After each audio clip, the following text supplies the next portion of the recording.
guys have seen the old Batman movies from the late 70s and the late 60s, you guys are going to know the difference of what it is today and what it was before.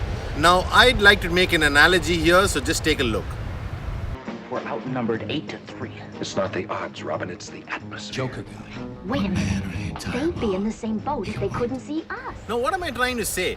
Both were superheroes at one time. Now, why this analogy? Because I would love to do this comparison between the old Continental GT 535 and the Continental GT 650. So let's rev up the throttles and get ready to go.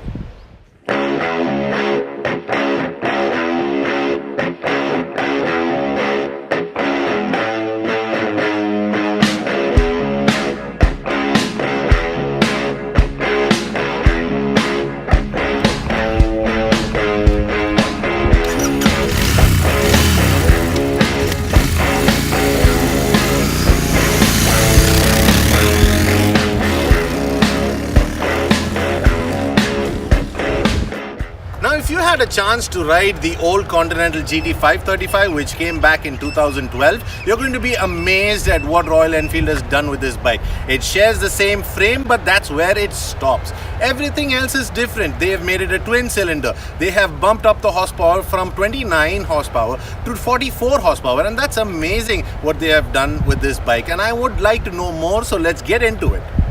Royal Enfield just doesn't seem to give up their dream of having a cafe racer styled motorcycle for the Indian market. After my ride, I have got this confidence that Royal Enfield has got this bike just right.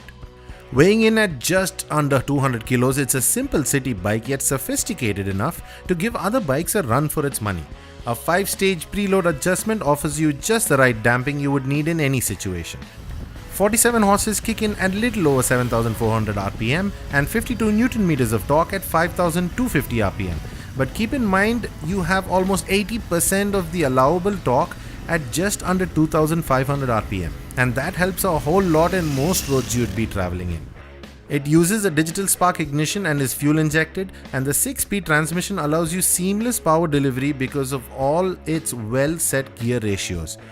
It uses the Pirelli Phantom tires in the front and the rear to allow you better grip and usability in all conditions. The rear set footrest means you lean forward, and that's built to give you better cornering clearance and helps with balancing of the bike because the weight is now shifted forward.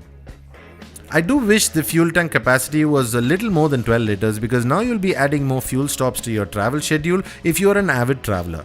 Having said that, you'll be very happy with the fuel economy, which users currently claim is about 33 to 35 kilometers per liter in the city and catches 40 kilometers per liter with ease on the highway. This is a very affordable bike coming in at just 2,63,000 ex-showroom. And that, I think, is one of the best parts of the offering that Royal Enfield has to give you.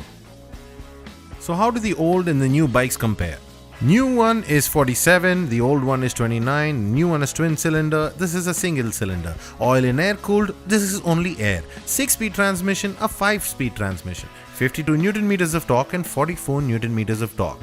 I think that about sums it, that they aren't giving us the same bike they gave us in 2012. This one is a brand new machine and completely worth considering. If you guys like this video, hit the subscribe button and tap the bell icon. Next week, we have the Kawasaki Ninja 300. So let's see how that pans out and let's see how that compares with this bike. This is Mile Gobbler here. Thanks for watching and goodbye.